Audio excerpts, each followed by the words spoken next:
Over the years, you've heard me ask wealth manager Warren Ingram the big questions. How do we invest wisely? How do we protect our family's future? All those conversations, that entire library of financial expertise is now available as a podcast. Straightforward advice to help you build your wealth on demand. Just search for Warren Ingram's Personal Finance wherever you get your podcasts. Your voice. Your questions. Your morning radio with Clement Manyathela. This is 702. All right, let's get into our next conversation now about successful land restitution cases. This is part of a series that we started a couple of weeks ago. So we spent some time understanding our history as far as land dispossession is concerned. And of course, we need to understand the resilience and fighting spirit of communities that have been dispossessed of their land and communities that ultimately got their land back and transformed it into a source of pride and empowerment.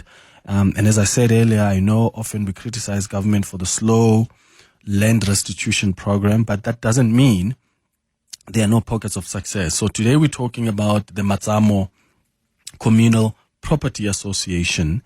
They own various farms covering just over 14,000 hectares within the Nkomanzi local municipality in the Mpumalanga province. This is a community that's also gone through this history of land dispossession, a community that claimed the land back, they got it back, and they started negotiating with the previous owners. And we've got Advocate Bernard Shabangu, who's going to help us understand this journey better. He's a spokesperson for the Matsamo Communal Property Association. Advocate Shabangu, thank you for making time for us. Good morning. Morning, Clement. Morning to your viewers or your listeners. Let's start from the beginning. When was this community dispossessed of this land? Where did they move to? And when did the process to claim it back begin for you?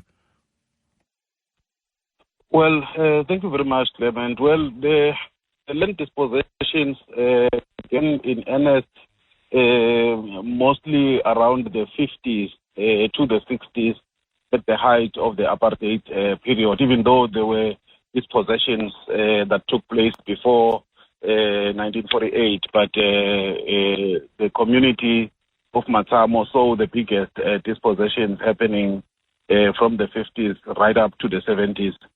And quite a lot of the communities that lived on that land were then forcibly moved to arid, almost areas where they had to lose their grazing areas and their residential areas and areas that they used to plow for their livelihoods. And in 1998, at the close of the window for the submission of applications for land restitution, the Matsamo land claim, which was among the biggest land claims in the Nkomazi area and in Mpumalanga, was then also submitted.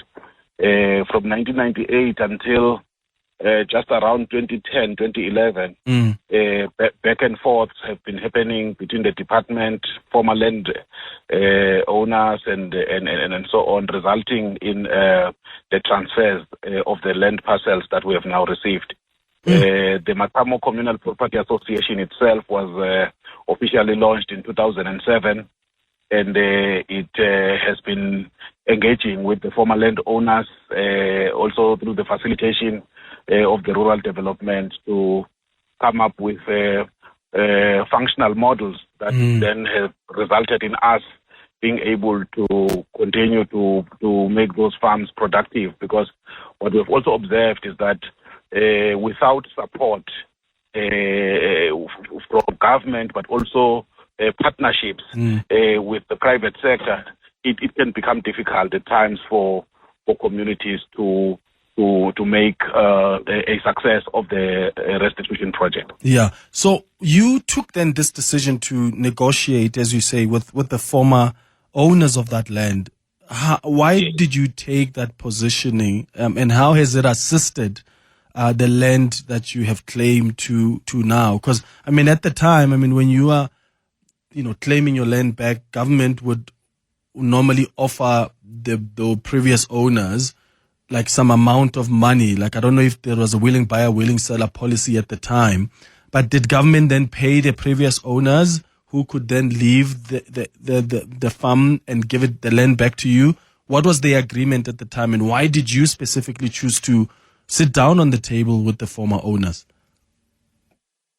Well, perhaps we must also underline, Clement, that the agriculture is a very, very scientific process, and it requires a lot of upfront investment, which if you do not have, you then you find yourself in a situation where the farm will then lose seasons, and once you lose a season and you don't prepare, then a chain of events will then commence. And our view was that these guys who worked the land for years and understood the farms, understood the market, but also had the capital to immediately get us into production. We felt it was a wise move that we enter into an agreement with them on a fixed term contract, so that we come in as well as communities and we put our young graduates, most of whom have agricultural experience. Some of them, we send them to universities to study. And we're saying during that period, the community then gets to understand the business, gets to understand the commercial side, the agronomic side, so that if you enter into a 7-year agreement, for example, after 7 years, you know that you are in a much better position to farm by yourself. And we realize that if we kick out those former landowners as we come in, sometimes it becomes a struggle to really understand how the business is run and how some of the agronomic and financial decisions are taken and why. And by the time you try to catch up, you have already lost production. And we thought it would be smart that we understudy these guys, even though on a fixed term contract, and when we now understand the business better, then we can run on our own. Yeah. Are they still with you guys? Yes, we've got 2 that are still with us, but now we've also taken up some of the farms and we're running them on our own. Okay. And speaking of the farms, my understanding is that, what you have claimed to covers over 14,000 hectares. Can you just paint a picture for our listeners of what this land encompasses and the kinds of activities taking place on it? Now we know there's obviously agriculture, which is important for Matsamo's operations, but what else is on that land? All right, we are the biggest supplier of sugar cane to the RCL sugar mill in Malalan. But we're also producing a lot of lychee and quite a lot of citrus, which we export to Europe and some Asian nations. But we're also supplying the Tshwane and Joburg market with banana, papaya, and quite a lot of other crops that we produce. We are currently in a process to venture into the alternative energy options. We are running a hydropower station there, which supplies about 40% of our energy needs in some of our farms. And we are also working on a gas power plant that we're partnering with private sector as well, that we believe is also going to alleviate some of the energy costs that we're having as a community. But we're also looking into venturing into agrotourism as well, projects that are still in the pipeline. So there's quite a variety of activities that we're investigating at this point. The hydropower station is running. It has been running. It was actually taken over from the previous owner, and we have been working with the teams to revamp it and use it to power our farming operation as a green operation as well. All right. It's 11 minutes now before 11 o'clock. We'll continue this chat after the break with Advocate Bernard Shabangu as we look at the Matsamo Communal Property Association. I mean, they are owning land now, farms covering just over 14,000 hectares within the Nkomazi local municipality in the Mpumalanga province. Maybe you've got some questions for Advocate Shabangu. What an interesting model that they have taken here to ensure that there's a skills transfer, right? Even when they got legally, they've got claim to the land, they still said to the previous owners, let's sit down, let's transfer the skills, let's learn from how you've been running this before we let you go. And that's been their model throughout. Maybe you've got some inputs, you've got comments, questions for Advocate Shabangu. We'll come with them after the break, 10 minutes before 11. Over the years, you've heard me ask Wealth Manager Warren Ingram the big questions. How do we invest wisely? How do we protect our family's future? All those conversations, that entire library of financial expertise is now available as a podcast. Straightforward advice to help you build your wealth on demand. Just search for Warren Ingram's Personal Finance wherever you get your podcasts. You're with Clement Manyathela. 7:02. Let's walk the talk. It's 9 minutes before 11 o'clock. We are having a conversation this morning about some land restitution cases, positive, successful land restitution cases. So this is part of a series we started a couple of weeks ago where we spend some time every Monday at 10:30 looking at those successful land restitution programs for communities that were dispossessed of their land and now have got their land back following their claims process. How are they benefiting from that now? And that's precisely why we have this series, to understand the journey that communities have taken to claim their land back and what have they done with that land. So today we're focusing on the Matsamo Communal Property Association, which owns various farms covering just over 14,000 hectares within the Nkomazi local municipality in the Mpumalanga province. Yeah, Advocate Shabangu, I've got a question here about how the community itself is benefiting, because, you know, when you have a whole community that was dispossessed and then when you get land back and you are using that for revenue, at some point you want to make sure that the benefits trickle down to community members. How are you making sure of that? Yes, no. Thank you, Clement. I think we've come up with quite a number of, benefit options for the community. Firstly, we're making sure that they benefit immediately through employment creation. These projects have currently created over 5,000 jobs for local communities that are on the farm on a daily basis, working as employees. But we've also made sure that the children of the beneficiaries are sent to universities and colleges so that they study and they come back to benefit the community through their skills. And we make sure that when we take them up, we pay for their tuition. And as we speak right now, we've got over 100 students that we've already put through universities, and they some of them have already come back, and they are gainfully employed in the operation. Some of them are working elsewhere, but on an annual basis, we've got a dividend share scheme where every family gets a portion of the profit, which we then pay directly to the family heads, because each family is represented by one family member, who then becomes the recipient of the dividend share that we then pay. How do you know then which families are legitimately part of those that were removed from the land during dispossession? How have you gone about dealing with that aspect? Because it can get tricky. Anybody could come and say, we also lived here and therefore we are entitled to those benefits. Certainly. No, what we've done, we've established what we call verification committees that are constituted by elders who used to live in those farms. So in each farm, there would then be a committee that is elected in that farm, and the neighbors in that farm would know each other. And when anybody comes, they come before the verification committee.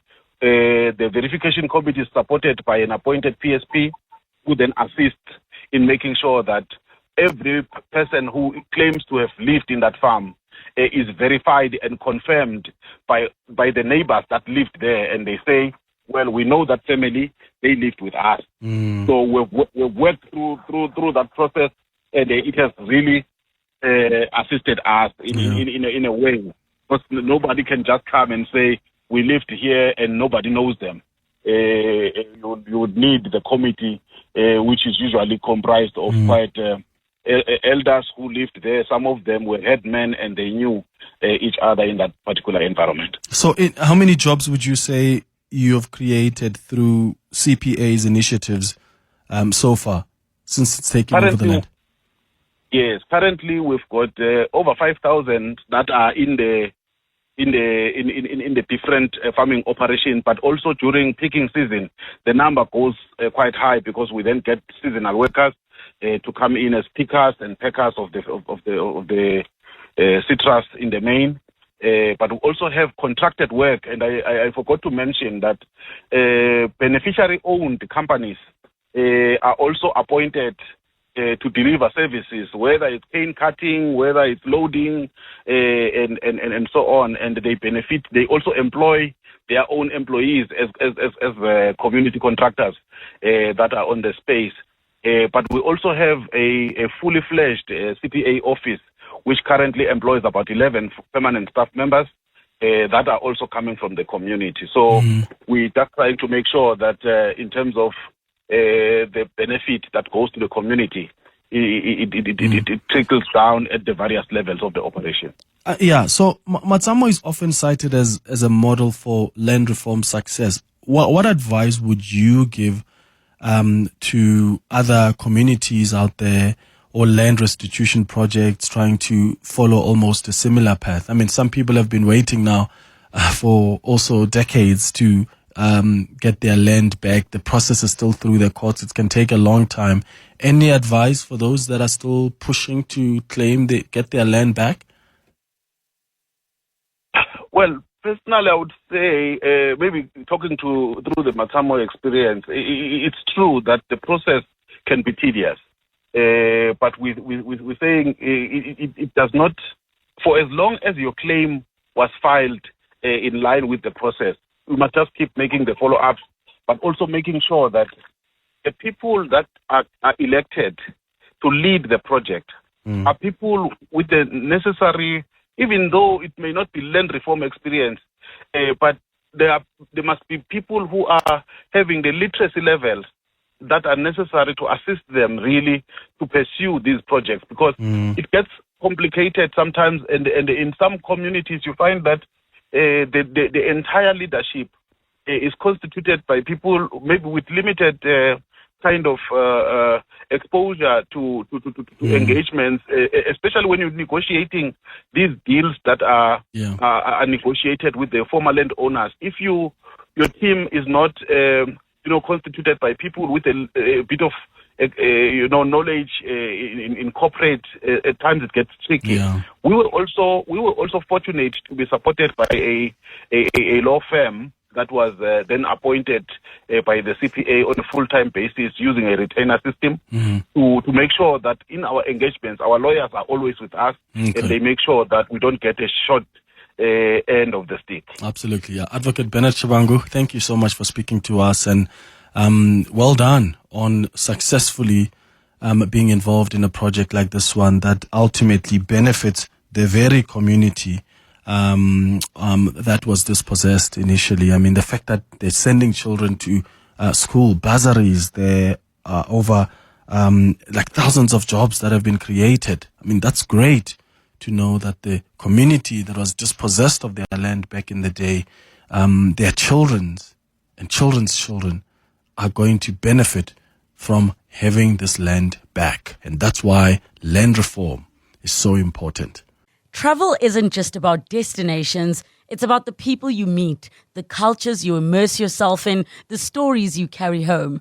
I'm Relebogile Mabocha, and on my travel feature, I take you on a journey beyond the guidebook. Each week, I connect with fellow travelers, insiders, and storytellers to bring you the heart of every place. Whether it's a hidden gem right here in South Africa or a dream destination abroad. Join me as we travel through conversations, memories, and inspiration. Listen wherever you get your podcasts.